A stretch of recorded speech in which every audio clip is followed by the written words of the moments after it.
The Sensational 7 Countdown, sponsored by Sleep Tight, better bed, less money. Number 7. We kick off the Sensational 7 Countdown on the soccer pitch where there was a showdown between the Hannibal Pirates and the Quincy Notre Dame Raiders. Goals were hard to come by in this one, but Leo Can would deliver the golden goal here off the Brody Jones corner restart, and yeah, that was just how you draw it up. Perfect pass, perfect header, and that would be the lone goal in this one as Q&D would go on to get the 1-0 win. Number 6. More soccer to continue this countdown, this time heading over to Flint Stadium for some Quincy High action. The Blue Devils held a 1-0 lead at this point in the first half, and then check out this goal to give QHS a little cushion. Trace Ruth with a magnificent shot here, he goes upper 90, what a goal that was. A big goal for the Blue Devils as they would hold off the comeback and get the win 2-1 to start conference play. Number 5. Bowling Green did what they do Friday night against Palmyra, rolling to a 44-8 win. Palmyra's run defense gave Bowling Green some problems early in this one, but Blaine Bryant continued to do Blaine Bryant things. But then he did something a little different. Check this one out, a halfback toss, and yeah, Bryant goes to the air to Zach Gibson, who dives in for the score.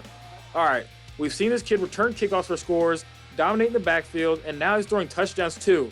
What can he do? Fun stuff from Mark St. Clair and company to move to 2-0 on the season. Number 4. Back to that Hannibal Q&D game where in reality, Hannibal's offense looked really good. The only problem, they had to deal with Max Frericks in the net. I'll tell you what, this may be one of the most impressive in-goal performances I've ever seen. Just a brick wall stopping everything that came his way. Chris said it best, he was just a meta-human in the net against Hannibal. He would go on to get the shutout. What a performance that was from him.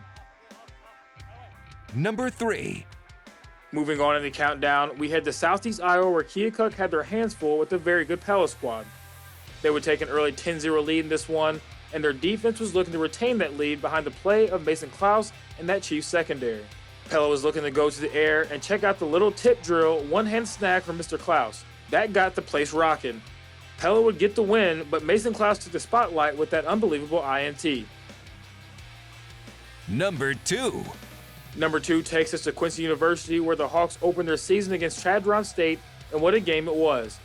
The Hawks were down 22-0 after one quarter, but they would battle back to make it a one-possession game, and then Peyton Plunkett would pull the Hawks even closer. The Eagles would fumble in the red zone, and the pride of Palmyra would scoop it up and take it 91 yards to the crib to make it a one-point game. Couldn't get into the end zone early in this one off an interception, but he would turn on the Jets and put 6 on the board with this one. Gotta love it when the defense is putting points on the board. Number 1. But the top spot this week comes to you by way of the Central Panthers and Connor Griffin.